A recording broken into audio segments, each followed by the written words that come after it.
Assalamualaikum to Dr. Lokman. My name is Nur Hazriani binti Zawawi, matrix number GA04638. For the analysis potential in international business, I choose export rice to Philippines. Rice is the staple food in the Philippines. This country is the 8th top producer of rice in the world. However, it is also the world top rice importer. Rice production in the Philippines is one of the important to the food supply in the country and economy. The Philippines has a democratic government in the form of constitutional republic with a presidential system. In a nutshell, the government of Philippines can be regarded as constitutional democracy headed by the president of the country. The Philippines is a republic with a presidential form of government when power is equally divided among its three branches: executive, legislative, and judicial. The National Food Authority is the sole importer of rice. Private grain dealers with import clearance are allowed to import rice. Importer must submit a phytosanitary certificate issued by the country of origin of the Department of Agriculture. The Department of Agriculture is also issued biosafety permits for the use of genetically modified. Other communities required with clearance issued by concerned Philippine government agency is Department of Agriculture.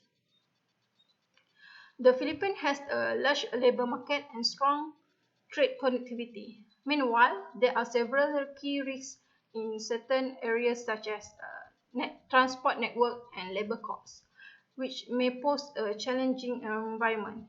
High corruption levels severely restrict the efficiency of business operating in the Philippines. Extensive bribery within the public administration and complex law make foreign companies vulnerable to extortion and manipulation by public officials.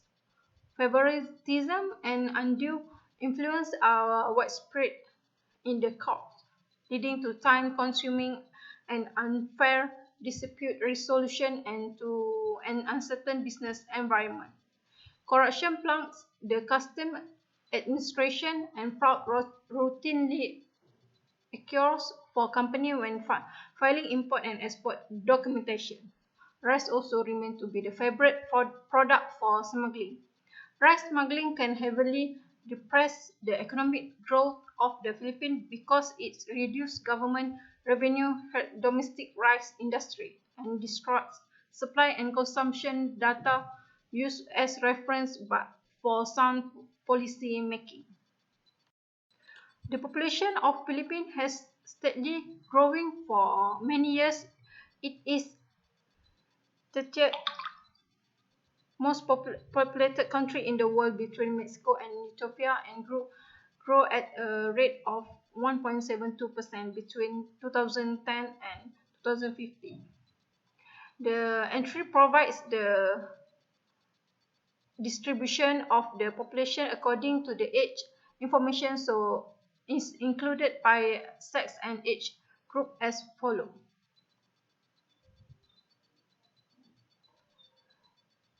Unsurprisingly, for a country that is made up of many islands, the Philippines contains a diverse range of ethnic groups. The latest data available come from the 2000 census, which reported the following breakdown. As can we see in the chart, this is the ethnic group in Philippines. Religion in the Philippines is heavily influenced by its history, a part of the Spanish Empire, as well as naming the country after its King Philip II. Spain also exports its religion, and today 81% of the country's citizens are Roman Catholic Christian of the remaining people. In the Philippines, a total of 172 native languages and dialects are spoken or belonging to the Austronesian linguistic family.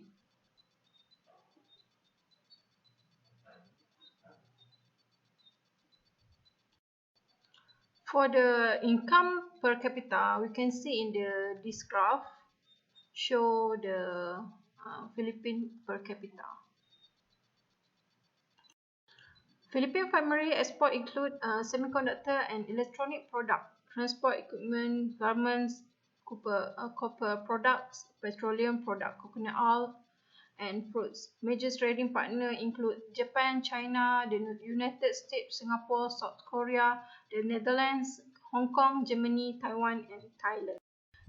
Importers can freely import rice with permission from the government. Previously, importers can only bring rice into the country if government deems that importation is necessary to prevent rice shortage. But liberalized importation has its bad effect. The restriction in bringing more rice into the country from abroad, the more it means local farmers who are already reeling from low prices would have a more difficult time getting fair prices for the products. Private sector import rice with the lowest tariff rates possible. Higher tariff will only encourage smuggling. Rice prices should then fall. More than 100 million rice consumers will benefit. Workers will see an increase in their real disposable incomes, enabling them to buy wage goods that should benefit local manufacturing. The budget that's now going to rice can then be used to increase production of higher value crops, which would mean more income for rice farmers. The weakness of Philippine export sector despite strong global growth and the weakness of the peso should similarly be a cause for concern. It has resulted in growing current account, balance of trade and balance of payment deficit, and decline in the international reserve. While import-intensive electronic export have remained steady, agriculture export have declined while other manufacturing export also fell. The inflation surge is but the tip of an iceberg. More fundamentally, our rising current account, trade and balance of payment deficits are cause for concern. The balance of trade has waned when BBB or the government's infrastructure program hasn't yet taken off in earnest. Recent economic data show the structural weakness of the Philippine economy. For education in Philippines, children in the Philippines who are between the age of 7 and 12, education is compulsory and free.